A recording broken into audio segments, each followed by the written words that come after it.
Hey everybody, Roger Levin here with your orthodontic practice production pearl of the week. Now, a lot of times I'm talking about increasing referrals, very important, increasing starts, very important, taking your patients on time through treatment, very important, and debonding on time, very important. But not today. I'm working on a new book. The book is not available yet, called Keep Your Team for Life. And I'm making the book because we are in an absolute staffing challenge time in the United States, in dentistry, in Europe as well. We have consulting in Europe, and they're having the same challenges. And I wanted to share with you an idea about job descriptions. Most job descriptions, I think, are useless, or even less than useless. They're detrimental. And I was trained in job descriptions from business school courses years ago. And you can go online and find endless examples of job descriptions. But now I'm going to tell you they're bad. Now, when I say bad, I'm not denigrating them. There was a time it was fine. When you had tons of people to interview and pick from, that was really great and job descriptions made sense. But we are finding many dental practices with no job descriptions, outdated job descriptions, but in general, useless job descriptions. Now, we will need to know the title of the job. We will need to know the requirements of the job, if there's education or licensure. And we should write a paragraph describing the job, but describing it the way we really want it to happen.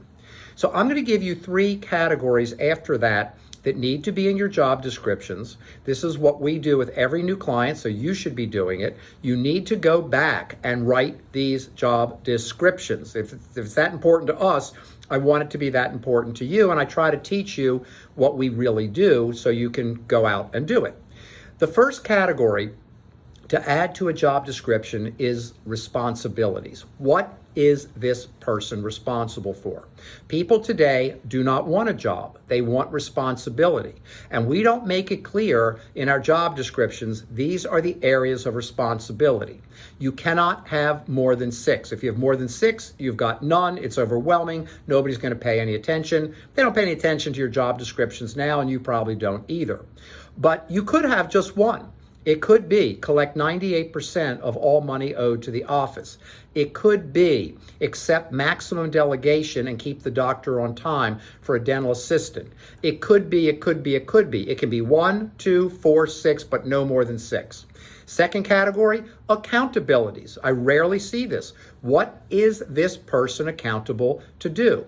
New hygienist or current hygienist, increase hygiene production by 20% by either identifying additional hygienist production or doctor production. Whatever you want, add in the accountabilities. And anywhere you can put numbers, that's a good idea. What gets measured gets done.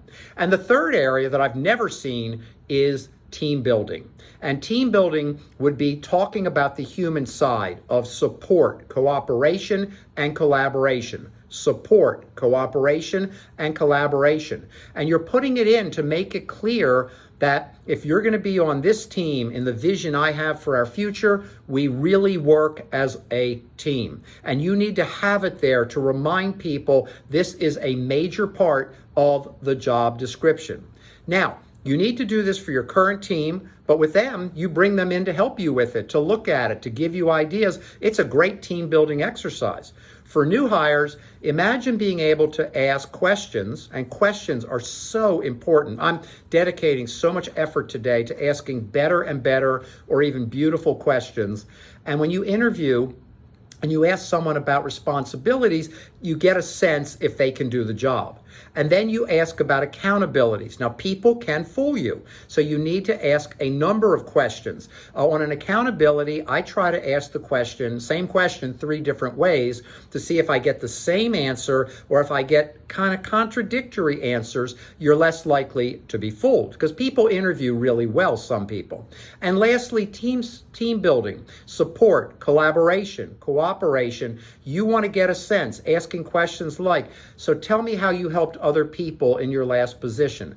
Do you ask for help or do you think that's a weakness? How have other people helped you? You develop a set of questions to really get a sense. You've got to feel the answer in sometimes when you're interviewing, because you're not just going to get, no, I don't like team collaboration. I like to work alone, be left alone. In fact, I don't really like people at all.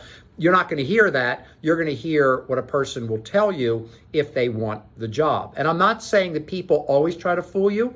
A lot of us don't even really understand ourselves. As always, I wish you increased practice production and referrals every year, and I'll see you next week.